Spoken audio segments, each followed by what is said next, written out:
Alrighty, folks, we are live on a Thursday afternoon. This is unusual, but I was meaning to get Brian on the show for a while, and he just happened to have Thursday free. So we've got Brian from the Lots Project, and the reason we never say his last name is because we don't necessarily know how to pronounce it correctly consistently. And I noticed that he also does not write it when he's saying who he is on StreamYard, probably for the same reason. Is that why? It's just easier. My whole life, it's been misspelled, mispronounced, changed, and rearranged. And even growing up, my mom would just throw in the towel. We ordered pizza, and we'd just use first names. Yeah. My last name is Adams for the purpose. Alexovich. Alexovich, yes. Alexovich, okay. Anyway, welcome to the show. I'm excited to have you on because last time we talked in a public setting, I think it was on Unloose the Goose, really, except for some of those informal shows we've done where it's just the after party, or an SRF live. You were going all in on figuring out how to connect freedom people in a hip camp network, and you were running into some barriers to entry, which was a bummer, but you were all in, and now it's been 2 years, and you have gone out on a follow your passion, change your life, start getting involved in this thing, learning how that could all work. And how does that look now? How has that changed? Because I know it's changed a lot. Oh yeah. So originally when I got thrown at Unloose the Goose, it was kind of in the infancy of just thinking about things. And a mutual friend of ours, a mutual coffee friend, was like, "Hey, you're going to be on Unloose the Goose." And I'm like, "Oh, really? Cool. What am I talking about?" But man, we threw it together. It was the beginning of the idea. It was kind of a rough draft of what we were doing. At the same time, my wife and I were selling our 35-acre homestead and moving into an RV and retrofitting that and figuring that whole life out, getting rid of the homestead, minimizing like that. It's just been an adventure so far. But what I'm really realizing is all I wanted to do was make a community of people that can interact and provide value to each other. I didn't need to reinvent the wheel. I don't need to make another hip camp. I just need a list. I need a list of people that are good campers and a list of people that want good campers. And then we figure out how to connect them and compensate them to make it more valuable to be on that list. And that's kind of coming together now. Stepping back and kind of looking at everything I'm doing has been a focus over the last month or two, because I hit 500 episodes on my podcast the other day, and it was like that golden round number to just reevaluate everything I'm doing. And the picture for the whole hip camp idea really, really came into place at that point when I was doing that evaluation. So what does it look like now? Because I totally want to get on that list since I have a campsite. Well, right now we're just getting names. I'm really networking into the camping community, the full-time RV community, van life people, weekend campers that just are passionate about it and know how to take care of people's properties. Because talking to hip camp owners, and I have over 200 nights as a camper on hip camp, and a bunch hosted when I had my farm. So I've seen it from both sides. But the biggest thing I hear from hosts is, or potential hosts that don't want to do it, is, man, people screw my property up. What's going to happen when they leave garbage, especially, properties that I'm focusing on, the unimproved land, kind of the hunting property to make a little extra money off of. The pushback is, well, there's nobody there to watch it. People are going to tear my stuff up, or, anything of that nature. Yeah. So getting campers, and we're going to kind of have some sort of method to make sure they're decent people. They're not jerks. Yeah, they're going to pack it in. They're going to pack it out. They're going to respect your property. They're there, and they understand that it's a privilege to use it. And because they can adhere to that, hopefully, maybe jack the price on the hip camp up a little bit and give some sort of rebate to somebody on the list, or, still toying with those ideas. But right now, just getting getting emails so I can keep in contact with the people and build the list. It's a lot easier to build once I have a list that says, hey, I have 100 campers interested. I got 50 campsites interested. Now we can really promote this. Right now it's, a few names on a list and an idea. Yeah. Well, that's how everything starts, though. Oh, for sure. And it took getting to just realizing that it's just a layer. And it all comes back to like, man, I really, really kind of circle everything back to Jack and him exposing value for value and really driving value for value, not just in crypto. Crypto is what flipped the switch in my brain. Lightning and Fountain and things like that really flipped the switch, but understanding the concept all throughout life and just adding value and giving value, you don't necessarily have to be the whole thing. Right. You just got to get it started. And, it's so funny. I'm sitting here like still unable to freaking post to Nostr for 6 weeks. 6 weeks. 6 weeks. I think it's 6 weeks now. I think, and I have a piece of paper right here that I'm not going to hold up that has all of the information I need to deal with this situation. So I just put it on top of my list. But yeah, 6 weeks, even like through Snort, when I post, it shows that I post, but I don't see, when I click on my like icon of me, I don't see it in the feed. I don't know why. Interesting. So if you see that I posted about today's show, like just let me know later that other people see my post, but I don't see anybody replying to me or anything. Yes, your post went through an hour ago. Sweet. I am one way communicating on the Nostr. I'm going to make it so I can see what other people are doing too.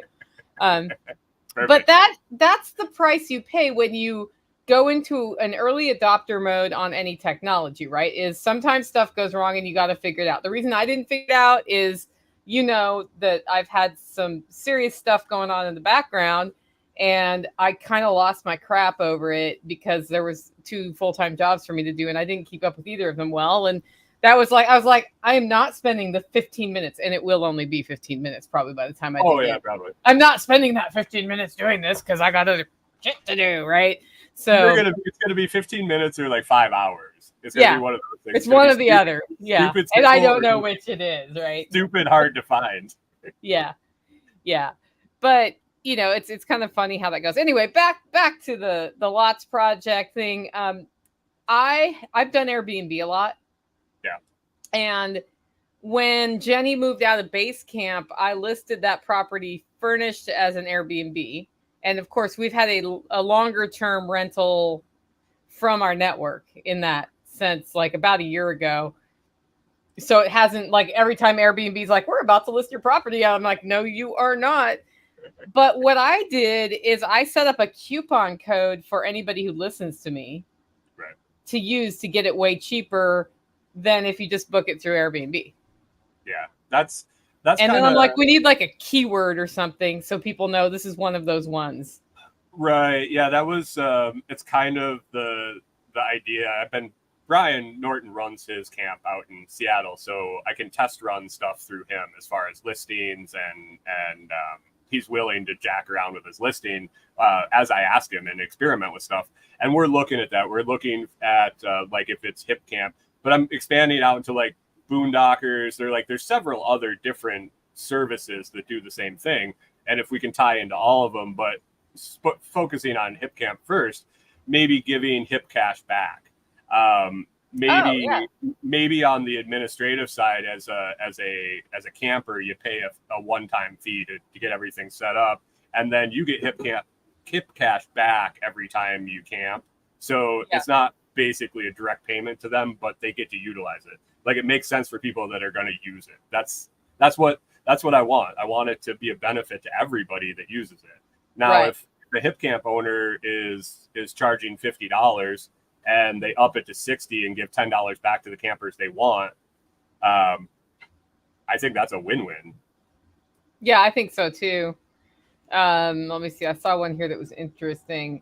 So, Brian, can people hire you to show them how to get Nostr set up the right way on all their stuff if they wanted to pay you hourly for that? I mean, people can hire me to do pretty much anything for the right price, but Faith.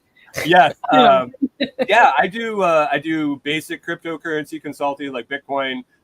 Getting started on Nostr would be in that realm. Lightning, anything like that. Basically, you go to my website and you sign up for a 30-minute free chat, and we Yeah. decide what your goals are, and I figure out how long it's going to take me to teach you how to do it, or how long it should, and Yeah. we pick it either by the half hour or the hour. Yeah, step by step. Yeah, that's the website. I'll do that for Bitcoin, cryptocurrency.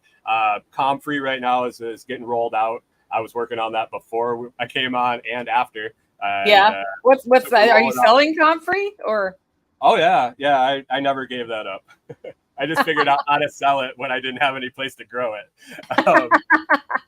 Yeah, I still sell Comfree. I actually just I'm formatting an ebook on getting started with it, like the very basics. Probably anybody Yeah. that listens to your show or Jack's show or my show knows what's in that book. But that is also I'm rolling out a like a business in a box type system. I did it before where it was just like stock, like it's a box of Comfree. And I Yeah. really realized personalization on the orders is what I needed to do. So I'm going to offer consulting sessions on how to roll a Comfree business. Like that was my deal in Minnesota. My most profitable revenue stream from my farm for 7 years, day after day, year after year, was Comfree. Yeah. Between propagating the roots and 6 or 7 other products, I made more money on that stuff than anything. And I want to show people how to do it and how to do it their way, what pieces of that they want to use, or what if they want it all. So I'm selling consulting sessions on that. I'll also put together a package for you to get started, like determining how much area you have, how much work you want to do, things of that nature, is how much Comfree you're going to get. You'll get bulk pricing on that instead of having to order it off my site or Etsy or something like that. But yeah, just helping people make that easy. I'm not saying you're going to retire on the stuff, but maybe. I mean, you could. Co did. The Co from Co's Comfree. So Yeah, I've been actually looking at doing that for the coffee startup business because I have so many people asking me for free consulting to help them start their coffee business. And I'm like, sometimes I can sneak in a phone call, but it's, there's a lot of questions to answer. And so I'm like, maybe we should just do like a 5-hour webinar series. This is how you get started with coffee. These are the things I know about coffee. Maybe get Brian Norton involved and see if we can both do some sessions because we have different perspectives. But, at the end of the day, the key to success on small businesses is selling your stuff to somebody. Yeah. Oh, for sure. Nothing else really matters. I mean, sure, you got to deliver the coffee and be good if it tastes good and all of that. And same with the Comfree. Like, you got to deliver the Comfree and be nice if it wasn't dead when it arrived. But that's easier to control for than have I found a market and can I sell it to that market? Right, for sure. And I think Comfree is a great toe dabbler for everybody, because if you don't sell it, it just benefits your property in the end. Like, you're not buying it. Like, you're talking to people that are interested in roasting coffee, but I would never suggest anybody go get a coffee roaster to decide if they want to do it. You can get some Comfree plants for $50, and then you're like, man, I don't have time to do this shit. You got beautiful ornamental plants that are going to benefit your property. And we're working on different layouts. Like, I had a 35-acre homestead. I had plenty of room to do as much as I want, as slow as I wanted, expand as far as I want. That worked for me. The person that's currently selling it or fulfilling my orders for me is doing it in an urban yard. Yeah. So we have that experience in this consult. Is somebody's in a suburban lot and an urban lot, we can tell you how to make money. We barely pushed his system. We weren't sure if it was going to work. And in the first year, we brought in over $1,000 in sales, just like passively, because they're there. If you really pushed it, that's nothing. And an urban lot. And then a suburban lot's easy. But right now I'm actually trialing out on Toolman's property here in Tennessee, just set it and forget it. Like, I literally treated a box of comfrey as bad as you possibly could. I got it in the mail. I didn't open it. It sat in the heat. I did everything wrong that I could think of. Yeah. I took it out onto Tim's property with a shovel. I could barely get through the roots. Like, this is just virgin property.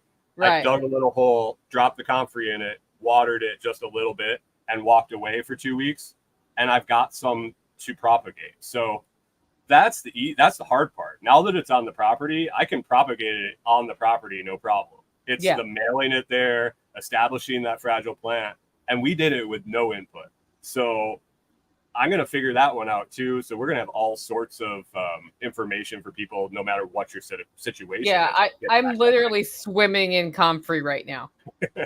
And my only challenge is I have several different varieties here. And do I know which variety I put where? Hell no, I don't know that. I didn't keep track of that. And one of them is the one that will propagate with seeds that some people don't actually want. I'm like, the more comfrey, the merrier. I am fine if it spreads all over my property. Do not care. But other people care. So we had it everywhere.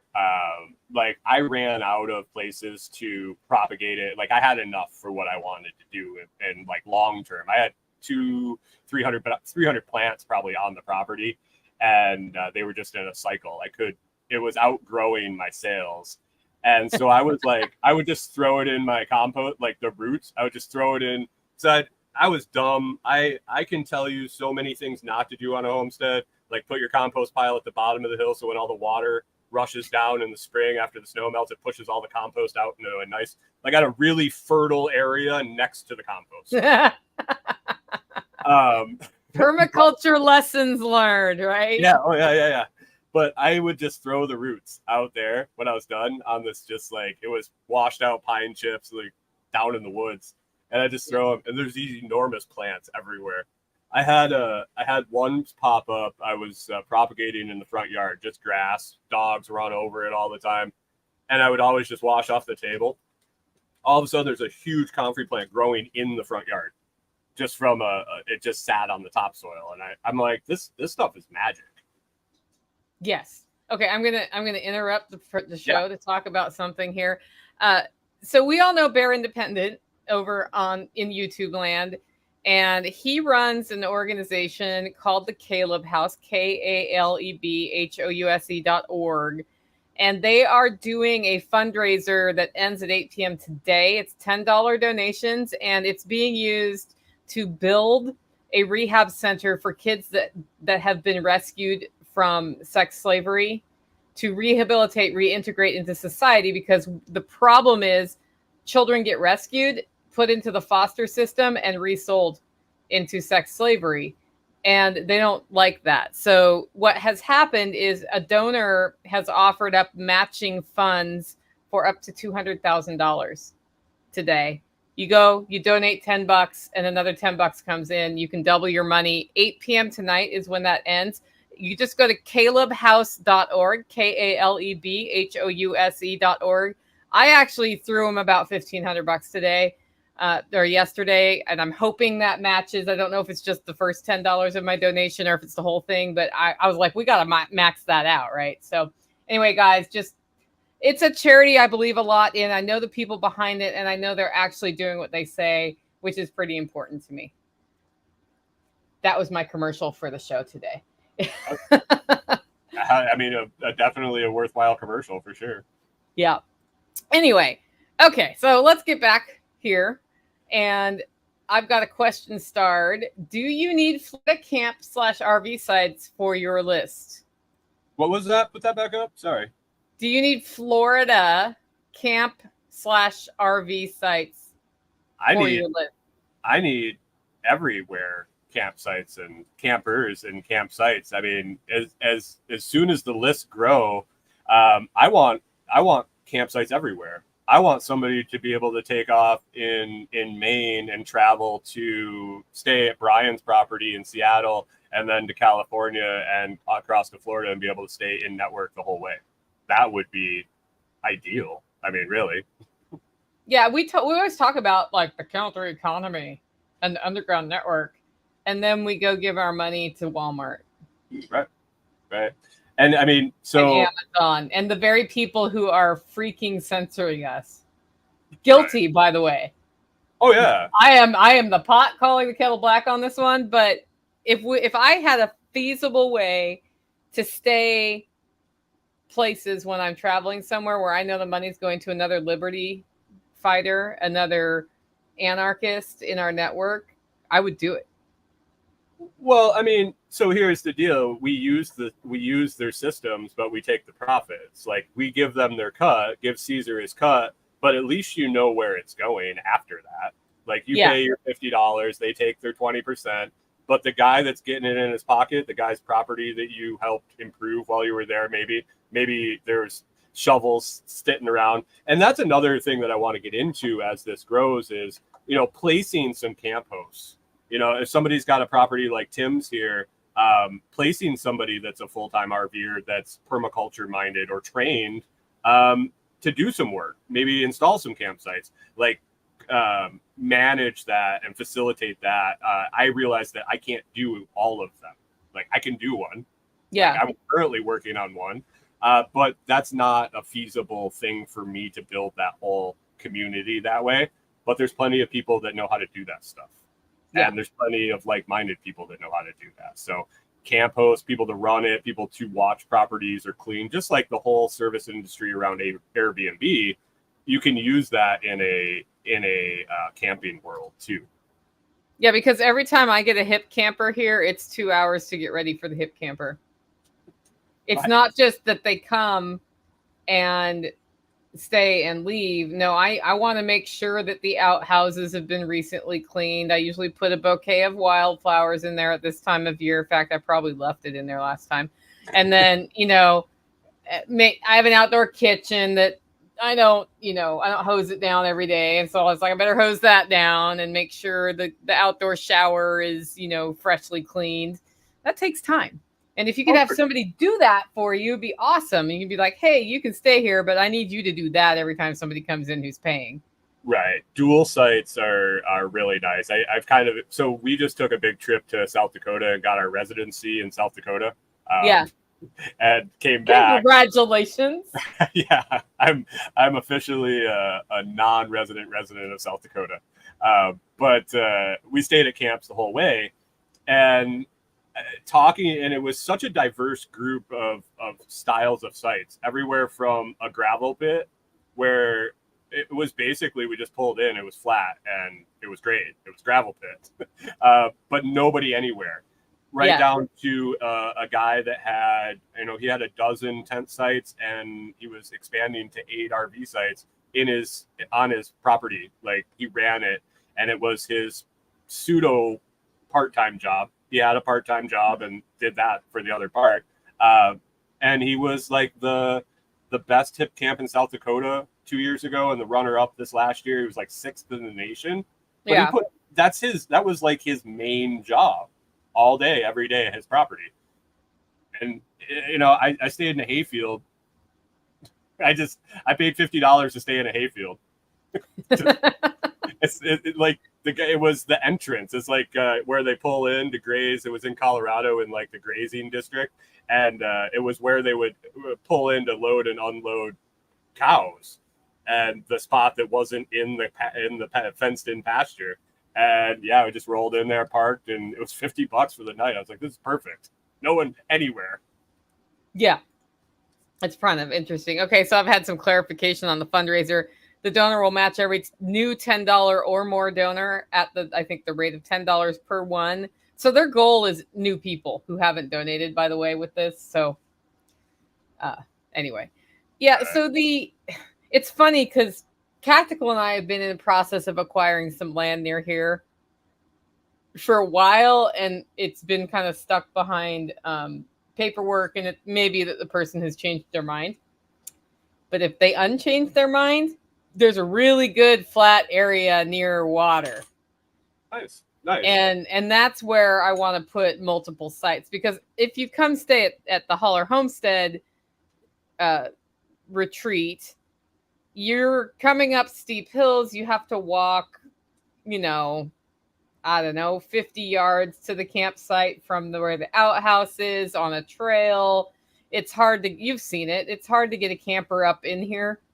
Oh yeah, I wouldn't bring mine. Yeah, like there are places we could put yours, but it would not be on my property. It would Right. be on the other properties nearby. And if we're able to get this, then we have flat space and we just have to, build a driveway and a way to get in there. And I think people prefer pull through sites if they can get them. I know it's not a deal breaker, but you know. Oh yeah. It's way easier if you're like, oh, I parked. Okay. I don't drive, so I don't drive. I just direct when she's parking. So I much prefer a pull through site because I don't even have to get out of the truck. Yeah. Yeah. Cool.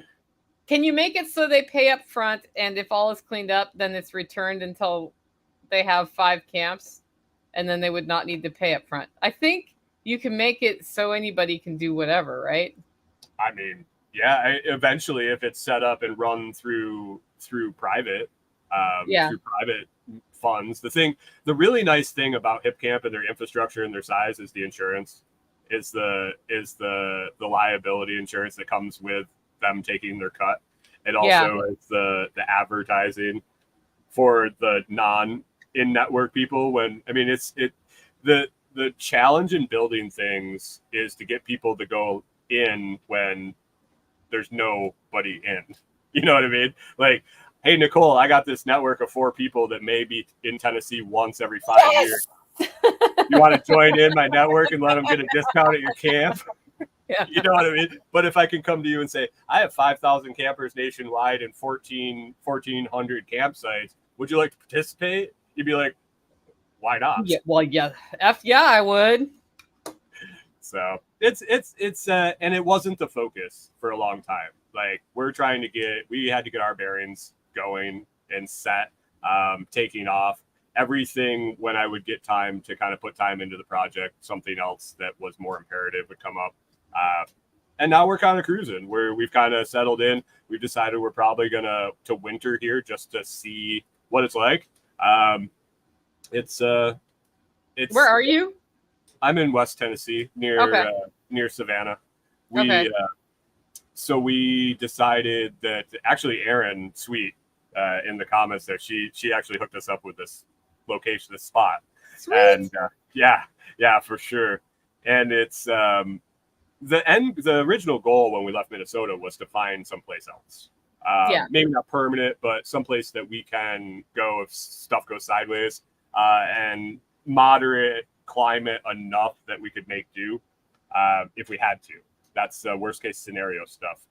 And it makes this area seems like that. And so we want to experience the winter. We want to actually ride one out and see what it's like and go from there. Maybe we hate it and maybe we're like, okay, well, we're not going to buy anything here. But eventually we're going to start buying up small parcels and doing this ourselves too. This isn't just like, hey, do it on your property. This is our end goal. We're just trying to figure out where we want that first one that we can call, shit hits the fan. Shit hits the fan. I can save enough money to get to that property. I'm good. I can figure it out from there. Yeah, that makes sense. Because we don't have anything right now. We have everything we own with us, and we don't own anything outside of that. So that's scary shit when you've been a prepper for the last 10 years. Yeah, but you've got skills and relationships that you would not have had you not done what you did. Absolutely. Right. And that's something that I really that I had to rely on. And when I was super scared when we were getting ready to leave and COVID was spinning out of control, and we decided to do this in 2019. In September of 2019 was when we decided we were going to sell our farm and move. And we did that through all of the shitstorm that came after that. And it was scary. It was, are we doing the right thing? I mean, we're selling 7 deep freezers full of poultry and pasture-raised pork and turkey and chicken and quail and rabbit. And we're selling this? What are we doing? And the community and the networking opportunities and the skills that I have that are marketable made it okay. I can figure it out. Yep. So Aaron does say, I've had a really hard time finding hip camps. I don't know what we full-time means, and rarely stay at them. Maybe she's a full-time RVer also. Oh, so she's okay. So full-time RV. Oh, we full-time. I get it now. I'm a little slow on the uptake, Aaron. So the irony of that is I've had a hip camp open for 3 months now, or 4 months. We had it closed for much of the time. And I rarely get campers. And the 3 campers I've gotten, only one of them actually showed up from hip camp.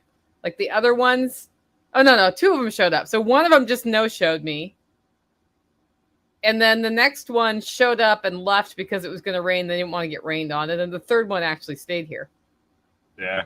I talked to the guy in South Dakota about that. And he was like, man, I get paid. I don't care.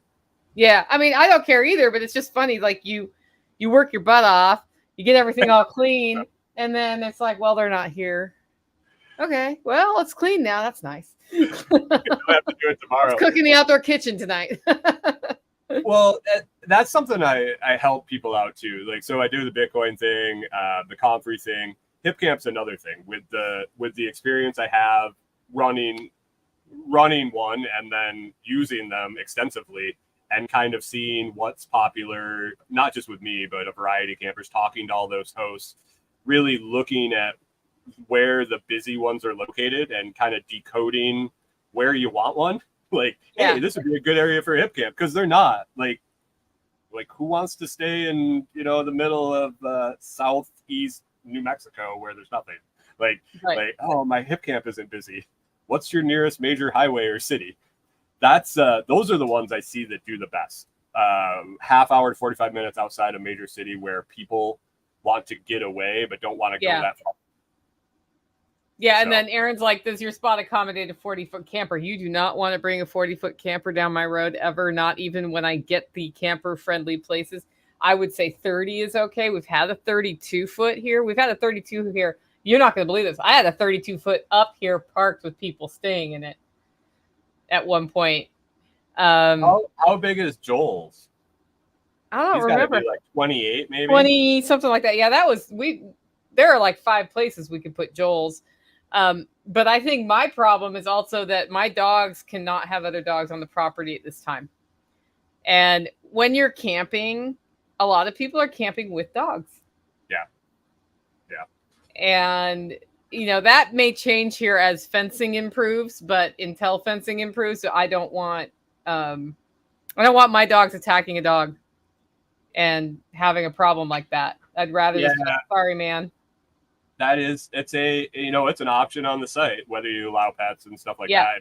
And you're actually a responsible person that looks at that. That's something that we run into a lot is with our dogs, because our dogs are a different animal altogether. Like, yes, they are. So that's the main reason we don't prefer campgrounds, is it drives our dogs crazy, which drives us crazy in return. Like if they look out the windows and they see people, they bark, and 3 St. Bernards and a camper barking at the same time, I'd rather be outside the camper. I mean, it's so the more isolated kind of places is our deal. The smaller campground style hip camps, but private, with multiple sites, have been fine. They've done really well with those, especially when people take the time to set them up right. Yeah. If you're going to have the space, if you're not going to run a campground where people are like side to side to side to side, like you see at all of the corporate campgrounds, at least take the forethought to put them in so that people aren't looking at each other. Yeah. Like, if you have the opportunity, do it. Yeah. 100% there. That's why I don't love camping in the corporate campsites. Like, and I have a tendency not to camp by myself too, but that's a different story. That's just me. But yeah, when I'm traveling with family and we're camping across the country or whatever, there's always a night or two where you end up with a KOA style situation and you're just like, well, here we all are together outside. Yeah. Hi, everybody. Yeah, and the neighbors and the neighbors' neighbors and the people across. And I mean, it's for some people. Like I've really come to realize that my opinion it doesn't matter to anybody, and mine is usually not the most popular one. So that's okay, because then I get to utilize the stuff that nobody else likes. But I mean, it's definitely some people's deal, and they're full all the time. So who am I to say? But Yeah, I definitely prefer the isolation. If I wanted to be in a city, I would just stay in a city. correct. I do a lot of Airbnbs because I don't want to be in an actual hotel for the same reason. Like a hotel is exactly the same to me as a KOA, except for there's walls that I can still hear everything you're saying through, Right. or whatever. You know, the walls are there, so I can't see you, but you're there. I know you're there. If anybody, Airbnbs are great because you're like, I get the whole place to myself, and I can cook my food in the kitchen, so I don't have to go out to eat. So that saves me money. So then I have the money for the Airbnb. right.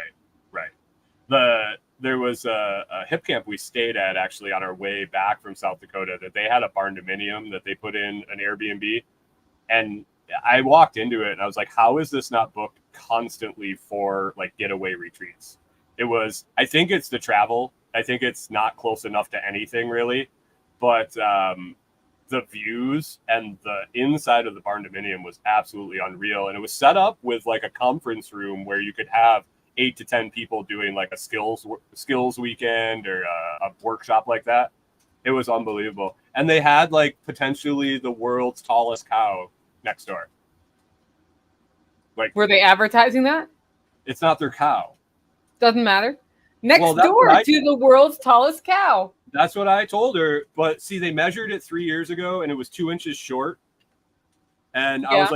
I was like, these people are so full of crap. Like, it's a huge cow. Like, no, don't get me wrong. We pulled into the place where Corey's like, the cow was laying down. She's like, that is an enormous cow. And I'm like, holy God, it is. And so then it stood up and we're like, and then we talked to the owner of the hip camp. And she's like, yeah, they measured it like 3 years ago and it was 2 inches short of the tallest cow. And I'm like, Has maybe. it grown since then? Oh, yeah. Oh, for sure. And so I looked up what the tallest cow was. It was like 6'3" or 6'2". And so the cow walked past, and this thing was like right up, probably 15 feet from our camper. And she said it would just walk over the fence if we called it, so we weren't trying to call it. But it walked past this telephone pole.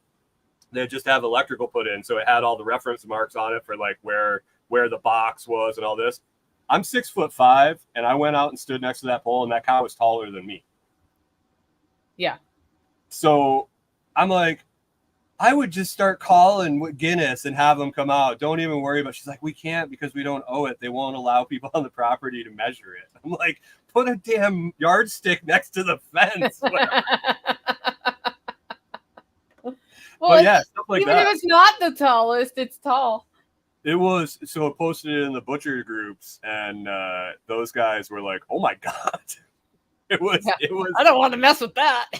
Oh yeah. They said it was definitely one of the largest they'd seen. So I can only imagine. So I didn't know we were going to go down that road on this conversation. Tell us about Nomad Life. We don't get a lot of nomads here, and it's funny because we talk about homesteading a lot and building the life you choose and all of that. But Nomad Life is a lifestyle that I know a lot of people love. And a lot of people have jumped in and it's changed their lives. So talk to me a little bit about what you think of Nomad lifestyle and why you love it. It's definitely different. It's I grew up in a suburb, in a house in a suburb and all that thing, and moved out. I've lived in apartments and the city and the suburbs, or in the city for my whole life until maybe 10 years ago, I think, when Corey and I bought our farm and we moved out in the country. I lived in a rural small town in New York, so I knew farming and stuff like that, but never did it. I experienced that and absolutely loved it, but we realized that we didn't like where we were at physically, loved what we were doing, hated Minnesota. The cold was just too much. And so we sold everything and took off, and we absolutely love it. Like, we love the fact when we finally sold our house. So our house wasn't sold when we left. We came to SRF and we had to decide if we were going to go back to Minnesota and winterize or stay in the house or it was going to sell before it got cold, or we were going to have it winterized by our realtor, and we were going to go somewhere else. And so we chose go somewhere else and not go back and kind of roll the dice. And it sold before it needed to be winterized and everything. But the day that it went through, I was walking the dogs, and I was like, holy shit, we don't have anywhere to go. Like, I've always had an apartment, or like, I've never been homeless. Like, I've always had some place I could go. And I have some place we could go pull a trailer onto, like several places right now, but nothing ours. Nothing like I have to make arrangements if I'm going somewhere now. And I'm like, but it was so freeing because I could go anywhere. Like, I literally could go anywhere tomorrow, and we just have to decide to go. And there's some planning that has to take place, but we're comfortable enough with our skills after a year of this that we could figure it out on the way if we had to, or if we take a day and figure it out to go. It's just so freeing to be able to go and explore. And that was the purpose of us doing this, was to go explore and experience other places before we decided to purchase property. Because nobody gets to do that, really. I mean, Jack talks about it. You talk about it, like really maybe taking a vacation where you think you want to move if you're doing some strategic relocation. But like, how much time can you spend there? A week? 2 weeks? You go to around, but man, what is spring like there? And what is fall like there? And what's summer like there? You can ask, but do you really want to experience it? Because summer here is the same temperature as Minnesota, but it's way different. Yeah. Well, and you're getting hit right now with summer. Oh, yeah. But, it's... Welcome to second summer.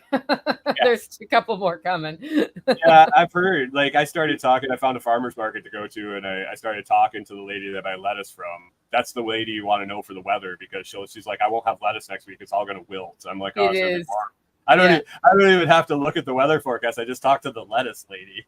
Yeah. But being able to go wherever we want is great. And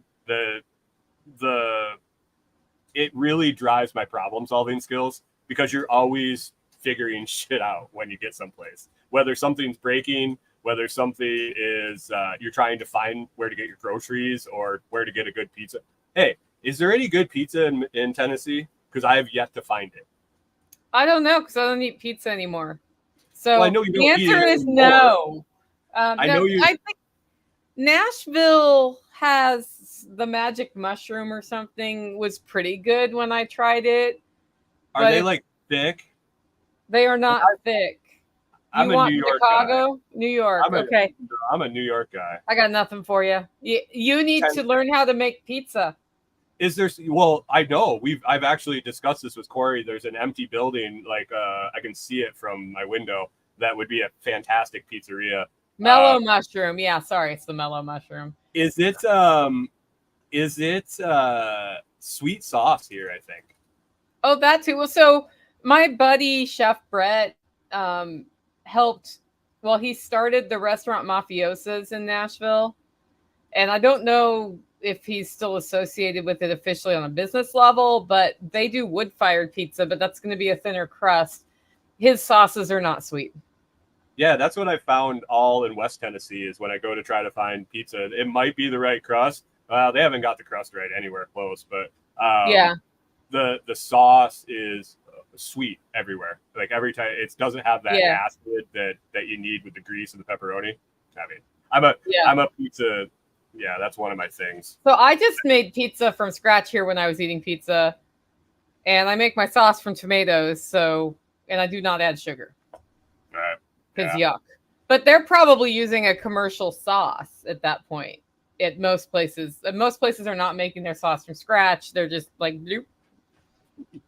There is a place in Hazen, Arkansas. So that's our one stop away from here if we're going west or traveling east to here. There's a place there that we've been there twice now to stay, and there's a pizza place there. That's one day away. So if I really get a craving, I'll go stay there for the night and go get pizza. But I haven't found it close to where we're at right now. I've tried. Yeah, my knowledge of West Tennessee pizza is going to be completely jacked up, because I literally have not the last time I had pizza that was actual pizza was and it was from frickin' Pizza Hut, because that was my only option at the time, was probably 3 years ago. And I had pizza and I pooped my brains out the whole next day. And that was the last time I had pizza. I mean, I have cauliflower crust pizza now, or upside down pizza without crust now, but yeah. It could have been that it was Pizza Hut. Yeah, it could have been. And it's just not high quality wheat or anything, but this year I stepped completely away from grains. And if I go back to I can get like a little bit and it won't be a problem. But if I go back, I get joint inflammation. And so I figure that grains were making me not feel well most of the time. And I just didn't, like you get used to not feeling well most of the time. That was the margaritas last night, but I'll continue to every couple of weeks go to the Mexican restaurant downtown and have margaritas. Like, that's a different kind of not feeling well. Well, no, but like seriously, I'll have a couple beers like tonight or whatever. Tomorrow morning, I'm like never even like I will have 2 margaritas and my stomach is like flipping knots in the morning. Not even drunk from the margaritas. It's something about them, but they taste so damn good. Yeah, you might need to. It might be the mix. It could be. It could, or it could be the tequila. Be corn syrup in the mix. It could be tequila. It could be tequila, that too. When the pizza has enough grease so that I can do an oil change for my daily driver, that could cause a thing. Yeah. Well, depends on the grease. Yeah. I don't know. I'm sort of just I accidentally did an elimination diet basically. And having done that now, I'm noticing the foods that set well with me and don't set well with me. And it's an interesting little adventure. Yeah. But elimination. Yeah. I mean, you mentioned it. You mentioned it before too, was community. The speech you gave at one of Jack's conferences about underground networking, that and the one that was before it by Chris, was it Chris Prater maybe? Yeah, getting rid of all his stuff. Yeah, those have been 2 of the building blocks of everything we're doing. The different roles people played, like I've fit into that, and hearing you describe it, and then I have it on save. Like I go back and listen to it every once in a while, both those back to back, because Chris's was phenomenal in helping us purge when we got rid of all our stuff, and that's what I've been spinning on, and that's kind of going to tie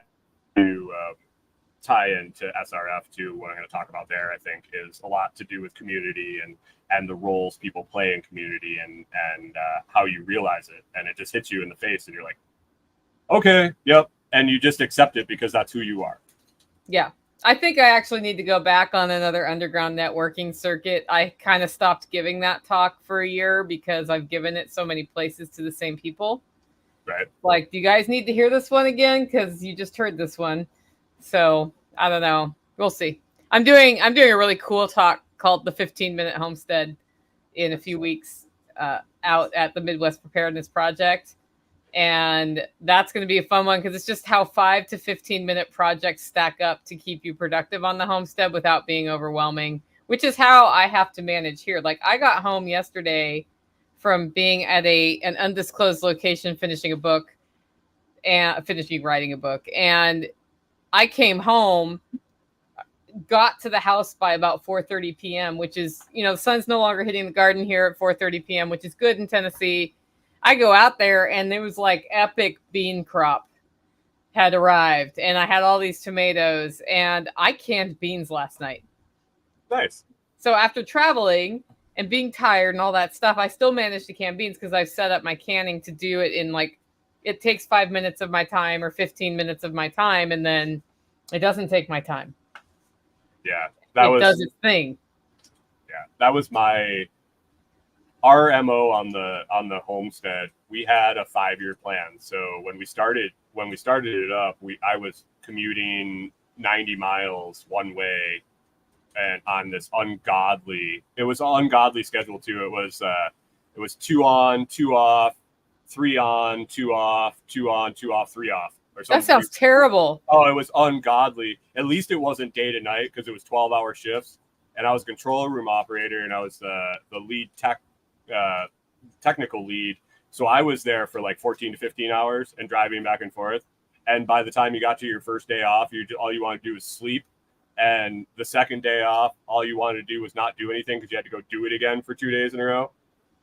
But I drove back and forth to our farm, and we had a 5-year plan that if we could make one of the several things I had researched and had planned work, then that'd be great. So we did it, and we blew out chickens, and we got up to a point where we couldn't handle any more with the timeout we had, and then we scaled it back a little bit, and then we did it with rabbits. And we found that tipping point where if we do any more of one of these things, we have to go at least part-time doing, not part-time, but like scale back our JOBs. Yes.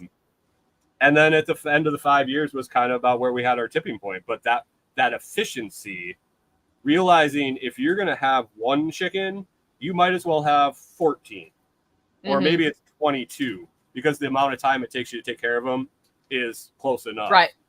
Finding those efficiencies, finding bulk feeders and bulk waters, designing those systems, that was in my wheelhouse. And that's how we managed to do so much on the farm, was making it do itself, basically. Well, and then you can spend all your money at Tractor Supply buying those things, and then half of them don't work worth a crap. So that's the other thing. So I was talking to another homesteader who's relatively new out at Renegade Homestead, so Trisha, and she was like, man, because when she got her sheep, Tactical came out and said, buy this, I use these posts, and this is why I don't use the other posts. I use this kind of braided wire, and this is why I don't use any other branded braided wire. And I use these kinds of reels, and don't overfill the reels. And he went out and just sort of told her everything, because he'd spent 6 months trying every one and hating most of them. And she's like, man, that saved me some heartache just finding out what that was, because I didn't have to go through that process. And so I think when you're figuring stuff like that out, you'll know which waters work, or if you need to make a homemade one. And then if you're going to make a homemade one, what that looks like. Like we put in PVC waters in our chicken tractor for our meat birds with the little cups. You know what I'm talking about? You know what meat birds do to those? They sit on them. They sit on them, and all the water comes out, or it just breaks off because they're fat asses. Yeah, I had mine high enough that they didn't do that with the chickens, but because I made them adjustable, I made clips and you could raise them as the birds got bigger. But the problem was when I put turkeys in there, the turkeys would peck the damn thing so hard they just crack them right off. Just like disintegrate. I would come out and they were just like busted off, and all the waters had just drained out because the plug's gone. So yeah, turkeys ended up getting bowls of water in our tractors, but we did turkeys in John Siskovich's design of the chicken tractors.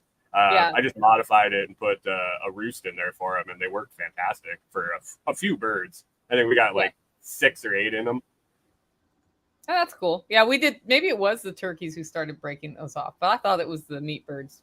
Oh, the meat birds, I could see doing it too. They would tip ours down. They'd lean against them, but I had mine kind of flexible, and then we'd raise them. Yeah, that's smart. I like that. You fill yours from the outside? Yeah. Okay, yeah. I ended up. So we had like a 55-gallon drum of water that drip fed the water inside the tractor.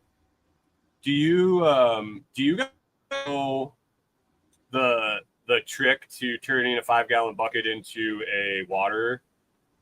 Do I know how you get your hose to feed the water out of a 5-gallon bucket? Do you know the secret to that? No. Tire valve stems. Okay. Just drill a hole and you take the core out of it, and I see. Yeah. And you pop it in like it's in the rim, and then you can hook a hose to the other side. Easiest way to get water out of a bucket through a hose. Huh. Good. Hopefully Tactical heard that, because he's the one who's playing with the waters around here. We've got rabbit watering now. So again, PVC waterers. We figured out how to keep them from freezing over the winter, all of that. Gravity fed. Yeah. But we have more rabbits than waterers right now, and he was like drilling a hole at the top of a stainless steel pan because the stupid rabbits flip their waters over all the time. And I'm like, really, what we need to do is readdress the size of the rabbitry compared to the number of bunnies. And what I want to do is have them out in tractors. And I finally said, hey, if I make a rabbit tractor, do you care? He's like, as long as I don't have to mess with it. I'm like, yeah, but I need a waterer in there that can be filled from the outside. Why don't you use bottles? How many rabbits do you have? Big lots. 20s of lot? rabbits. I don't know, 60. That's what so the water bottles run out fast. Too fast. They're too small. So then I have to have a lot of them, which is why we want like the 5-gallon bucket in the drip system. Those caps screw on 2-liter bottles. I could try that. Well, depending on which ones you have. The Bass equipment bottles were interchangeable. 2 liters, I think. I have to also get our problem was the exact opposite. Ours froze before the rabbits could get a handle on them in the winter. And so like, we would walk down to the barn with them, and all the rabbits were in unheated barns. So in January, you'd get down there, and all the metal stems with the balls were all frozen already. So you'd get to go to give the water bottle. You'd have to hold it in your hand until it would melt, and you'd slam it into the cage, and they would drink. And so as you're changing them all, they all haven't drank all night because it's been frozen. Yeah. So everyone's just drinking, and they know the minute they stop, it'll freeze. So it's just like this chorus of and you know it's spring when you water the rabbits and there is no chorus of singing water bottles. Yeah, what we do for ours to keep it from freezing in the winter is we put a circulating pump in the bucket. Nice. And then if it's going to be really bad, I think he has heat tape on the hose that goes to that's all we need. And we rarely have the heat tape on unless it's, like we got really cold last December and then it was a whole nother thing. What's really cold though? It was -5. Okay. Yeah. I was able to figure out a continuous water system for chickens, and I made it work until -12. Yeah. At -12 over, like, that was the high for the day. It wouldn't keep up. Yeah. The high was above 0. It was probably that was 16. The high. The low was -5. -5 in Tennessee is not normal. Like we get that every couple of years, so it's not not out of the scope, but it was -5 overnight. Where's green country? I don't know. Do you know where they're located? Green country. What state are you located in? Because I can show them moving water that froze. But I mean, for that freeze, we had the stock tank heaters out in different things, and then. Did the power go out? I don't remember. The power probably went out because that happens usually when we have things like that. And whatever. I just drained all the water out of my house for that one. I was like, screw it. We're draining my house. We went through a freeze last winter in Texas. It was only 2 days, but so we were in the travel trailer. We didn't have any like winter insulation set up or anything. And it was interesting. Like we prepared for it. Like Texas was freaking out, and we were like, "What? It's going to get to like 20? Oh my gosh!" Yeah.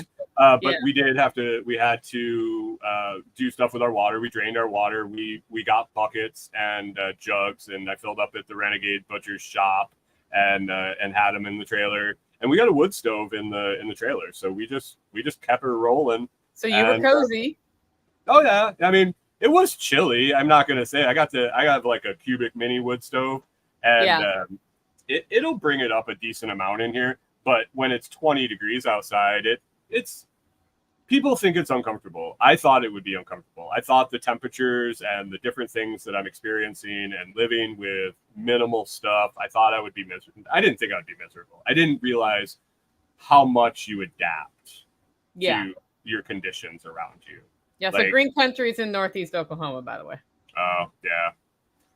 Yeah, Backwoods Butcher got his automatic waters to work till -5. Our pig water worked with a stock tank heater in it for that. And then it did at some point freeze up. And I think we threw just what I do is I just throw a pail with water out for the animals that turns into a round ice cube. And then you put another one out. That's I only have to do that a couple of days a year. You don't get a round bucket mountain. We use the rubber round buckets for all our water in the winter. Yeah. And because they're great, they don't break. But Yeah. you fill them 3/4, and by the time they freeze in Minnesota, they're still 3/4 full. So at the end of the winter, there's just this huge pile next to the barn of these Water pucks. Yeah.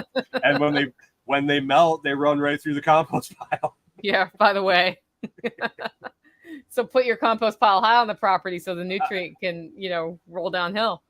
It was a thought of it's right outside the chicken coop. Yeah. That was the thought.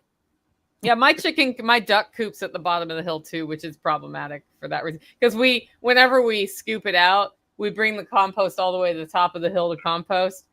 And Nick Ferguson's first comment when he was here, the first time he was here, was, you need to move your coop to the top of the hill. And he's absolutely right. But the hardest place to put a coop on the entire property is in the solid rock at the top of my hill. Right. Where I can't dig post holes without a jackhammer. So it's never happened. Yeah. It may happen one day. Like tactical still like scheming, but it has not happened. We bought a lot of type 1 errors when we bought our farm. That happens. It was an old farm that had been used for years and since the 20s, really, for different various things. And yeah, we bought a lot of type 1 errors. Yeah. So I just kept them going, Why not join in the fun? Why not add to your type 1 errors? Yeah, the same thing. This duck coop I'm using was already a chicken/duck coop before I moved here. And it still is to this day, 15 or 16 years later. I guess I've been here 16 years now. 16 years later, it's still in the same place it always was. And the garden is in the space where the people had it before. And the only thing that I've actually gotten rid of that was in a stupid place is that the bonfire site has moved because it was on a hill like this. And people, like, the fire rolled down the hill. The people around the fire rolled down the hill. And it was like only there because it was there when I got there. They had made a pile of brush in this one spot. Oh, nice. That used to be where I had the pig roasting pit. That's gone too. I decided to put a garden in a hill because I thought it'd look cool. How'd that go for you? I had a perfectly flat spot that would have the perfect full sun. Like I could have done whatever I wanted, shade cloth in between, full sun, whatever I wanted. And I put it on a hill. And to top it off, it was a north-facing hill. It was awesome. It was a great decision. I was just excited to build it and spend money, I guess. Yeah. Well, sometimes you just put things where they got to go. Because it looked pretty. It did look pretty. Yeah, it looked pretty. Boy, it's kind of like things that you do that require lots of hand maintenance. Like every time I do that to myself, I'm like, yep, I still haven't gone out to pull those weeds by hand. Well, that was what it turned into. So the plan was to have all our garden in raised beds and terrace into this hill because it was close. It was a decent idea where it was going because it was close to the house, it was next to the barns, blah, blah, blah. But there was right on the other side of the barns was where it should have went. But anyway, once I realized that I was screwed walking up those hills, getting tomatoes and all that shit all the time, I decided it was all going to be garlic or perennials. We had rhubarb. Everything was going to no maintenance on that hill. I was going to make it happen. I was like, I'm not walking this hill, but 2 or 3 times a year. Yeah. Smart. Although my property, it's all hill. So yeah, it is. Yeah. You're always walking the hill. It's good for the butt muscles. It is. Strong calves happen here because of that. Cool. Well, we've been going about an hour. Why don't you how do we wrap up this conversation? I'm not even sure what we talked about at this point. I don't know. We talk about all sorts. That's kind of me. I'm actually not rebranding. I don't want to say I'm rebranding. I'm refocusing. You're focusing your brand. Yeah, there you go. And using AI a lot to kind of figure my stuff out. And it's all kind of kicking off on Monday. I retooled my show, getting away from getting more to a value offered in the show, more of a large content oriented subject, instead of kind of what the hell I'm doing every day. Still going to be a little of that at the beginning, but one main topic and really diving into focusing on putting effort into the content instead of just trying to do as much as I can, do better. So yeah. So you can find me there on the podcast, Lots Project Podcast. It's kind of everywhere that you can find podcasts, but my website is getting an overhaul. That's pretty much started and almost completed, but adding in the ComFree that we talked about earlier. You can sign up for the Bitcoin consulting there. I got a biochar project coming up soon. As soon as I get ComFree done, that might be interesting to a lot of your listeners, because it's going to be a way to capitalize on clearing woods and maybe making a little money off it. So yeah, I actually have a biochar kiln here that still isn't put together because I don't have a riveting gun, and you have to have a riveting gun to put this thing together. So it's a bummer. Also, your video froze, so I'm just going to keep talking, or my video froze. I don't know which, but so the biochar thing is pretty cool, and I can't wait to start making biochar here. I talked long enough for him to come back. Perfect. That was great. So I think the biochar thing will be cool. We got a biochar demo at Self-Reliance Festival coming up. So you want to share with us what you're talking about at Self-Reliance Festival? A little bit about conceptually what that looks like? Yeah, I mean, so like I mentioned earlier, SRF was the trip we took off. It was one of our test trips in the spring, and then it was the trip that we officially left and didn't go back. That was our first stop, really, to sit down for a minute. And so I'm going to talk about a year in the making, and the lessons I've learned, the things I've kind of come to realize, and how it's all working. How I made it through the anxiety of leaving it all behind, and leaving that food security behind, and how we're doing now. And so, I mean, I could fill 5 or 6 hours with that, but I'm pretty sure we're cut at an hour, right? You're cut at less than an hour. 40 minutes.